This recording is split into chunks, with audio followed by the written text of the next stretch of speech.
আসুন এই সংসদকে আমরা একটা উদাহরণ করি। অতীতে এই সংসদে দাঁড়িয়ে জনগণের কল্যাণের চাইতে পরস্পরের চরিত্র হননে সময় ব্যয় হয়েছে। কাদের টাকায় সংসদে বসে জনগণের ট্যাক্সের টাকা খরচ হয়, প্রতি মুহূর্তে প্রায় 60 লক্ষ টাকা সেখানে খরচ হয়। এটা কি মামুলি কথা?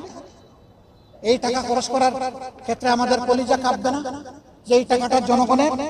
অতএব জনগণের টাকা সদ্ব্যবহার করার জন্য জনগণ 300 আসনে আমাদেরকে ভোট দিয়ে সেখানে গিয়ে আমরা অশ্লীল বাক্য বিনিময় করব, অযথা সময় কাটাবো এবং জনকল্যাণে কোনো আইন করতে গেলে বাধা পাবো, এটা আমাদের কাজ নয়।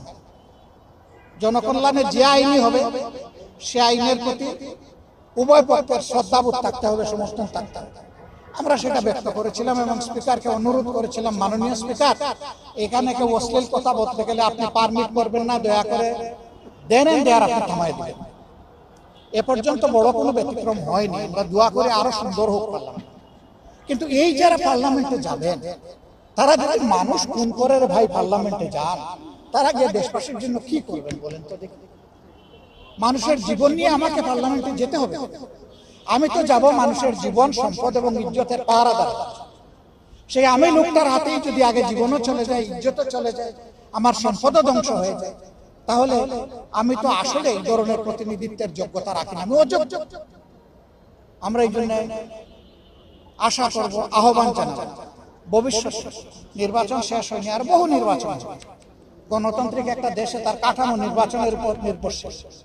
সেই নির্বাচনে যেন আর কোনো সহিংসতা না হয়, আর কোনো মায়ের বুক খালি না হয়, আর কোনো বোন যেন বিধবা না হয়, আর কোনো সন্তান যেন এতিম না হয়।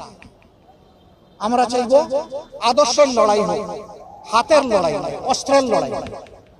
লড়াই পর্যন্ত আমাদের চলবে, আমরা থামবো না ভাই। জীবন তো অনেক দিয়েছি, জাতির জন্য আরো 2-4টা জীবন যাবে, আমারটা গেলেও আমি প্রস্তুত। কিন্তু মাঝখানে কোনো কম্প্রোমাইজ নাই। এক চুল জনগণের অধিকার কেউ নিয়ে টান দিবে, সে যেই হোক, আমরা এক চুল পরিমাণ ইনশাল্লাহ ছাড় দেব।